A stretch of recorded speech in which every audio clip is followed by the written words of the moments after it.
ನೋಡಿ, ಬಹಳ ವರ್ಷಗಳಿಂದ ಈ ನಾಗರಿಕತೆ ಪೌರತ್ವ ಕಾಯ್ದೆಯನ್ನು ನಮ್ಮ ದೇಶದ ಹಿಂದೂಗಳೇನಿದ್ದಾರೆ, ಜಗತ್ತಿನ ಯಾವುದೇ ಭಾಗದಲ್ಲಿ ಹಿಂದೂಗಳು ಎಲ್ಲೆಲ್ಲ ಅಸುರಕ್ಷಿತ ಅದಾರೆ. ಅದು ಪಾಕಿಸ್ತಾನ ಆಗಿರ್ಬೋದು, ಬಾಂಗ್ಲಾದೇಶ ಆಗಿರ್ಬೋದು, ಅಫ್ಘಾನಿಸ್ತಾನ ಆಗಿರ್ಬೋದು, ಅವ್ರಿಗೆಲ್ಲರಿಗೂ ಭಾರತೀಯ ನಾಗರಿಕತ್ವವನ್ನು ಕೊಡಬೇಕನ್ನುವಂಥದ್ದು ಭಾಳ ಭಾರತೀಯ ಜನತಾ ಪಾರ್ಟಿ ಮೊದಲು ಹಿಡಿದು ಒಂದು ಸಂಕಲ್ಪ ಇತ್ತು. ಇವತ್ತು ನಮ್ಮ ಪ್ರಧಾನಮಂತ್ರಿ ಶ್ರೀ ನರೇಂದ್ರ ಮೋದಿಯವರು, ಕೇಂದ್ರ ಗೃಹ ಮಂತ್ರಿ ಅಮಿತ್ ಶಾ ಅವರು ಇವತ್ತು ವಿದೇಶದಲ್ಲಿರುವಂಥ ನಾಗರಿಕತೆಯನ್ನು ಕೊಡಬೇಕನ್ನುವಂಥದ್ದನ್ನು ನಾನು ಸ್ವಾಗತ ಮಾಡ್ತೀನಿ. ಇದರಿಂದ ಡಾಕ್ಟರ್ ಬಾಬಾ ಸಾಹೇಬ್ ಅಂಬೇಡ್ಕರ್ ಅವರು ಏನೊಂದು 1946 ಏನು ಹೇಳಿದರು, ಪಾಕಿಸ್ತಾನದಲ್ಲಿರುವಂಥ ಹಿಂದೂಗಳನ್ನು ಭಾರತಕ್ಕೆ ತರಬೇಕು ಅನ್ನುವಂಥದ್ದು, ಯಾಕಂದರೆ ಅಲ್ಲಿ ಸುರಕ್ಷತೆ ಇರೋದಿಲ್ಲ, ದಲಿತರು ಹಿಂದೂಗಳು ಅನ್ನೋಂಥದ್ದು. ಇವತ್ತು ಮಕರಂದ್ ನಡ್ಕರ್ಣಿ ಸೈಕಲ್ ರಿಟೇಲ್ ಶಾಪ್ ಮೂಲಕ ತಿಂಗಳಿಗೆ 6 ಲಕ್ಷ ಗಳಿಸ್ತಿದ್ದಾರೆ. ನೀವು ಕೂಡ ಅವರಿಂದ ಕಲಿಬೇಕಾ? ಅವ್ರ ಜೊತೆ ವಿಡಿಯೋ ಕಾಲ್ ನಲ್ಲಿ ಮಾತಾಡಬೇಕಾ? ಈಗಲೇ ಫ್ರೀಡಮ್ ಆಪ್ ಡೌನ್ಲೋಡ್ ಮಾಡಿ.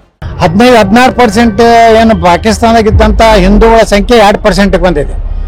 ಈ ಆಧಾರದ ಮೇಲೆ ಅಲ್ಲಿ ಮತಾಂತರ, ಹಿಂದೂ ಹೆಣ್ಣುಮಕ್ಕಳ ಮೇಲೆ ಜಬರ್ದಸ್ತಿ ಅವ್ರು ಕರ್ಕೊಂಡು ಹೋಗಿ ಲಗ್ನ ಆಗುವಂಥದ್ದು, ಈ ರೀತಿ ಒಂದೇನು ಪಾಕಿಸ್ತಾನದಲ್ಲಿ ಒಂದು ವ್ಯವಸ್ಥಿತವಾಗಿ ಹಿಂದೂ ಸಂತತಿಯನ್ನು ನಾಶ ಮಾಡಿದ್ದಾರೆ.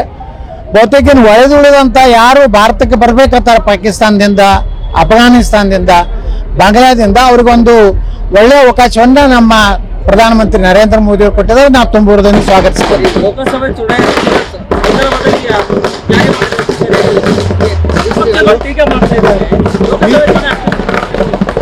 ವಿರೋಧ ಪಕ್ಷಗಳು ಹತಾಶೆ ಆಗಿವೆ.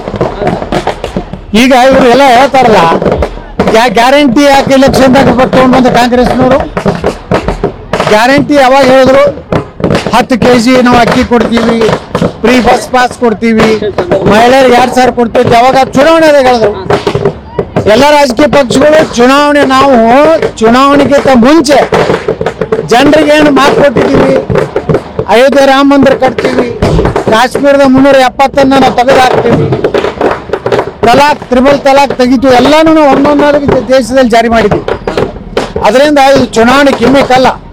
2 ದಿವಸ ಸಾಕಷ್ಟು CA ಬಗ್ಗೆ ಈ ದೇಶದಲ್ಲಿ ಚರ್ಚೆ ಆಗಿದೆ, ಪಾರ್ಲಿಮೆಂಟ್ನಲ್ಲಿ ಚರ್ಚೆ ಆಗಿದೆ, ಜಾರಿ ಮಾಡ್ತಾ ಇದ್ವಿ. ಲೋಕಸಭೆ ಚುನಾವಣೆ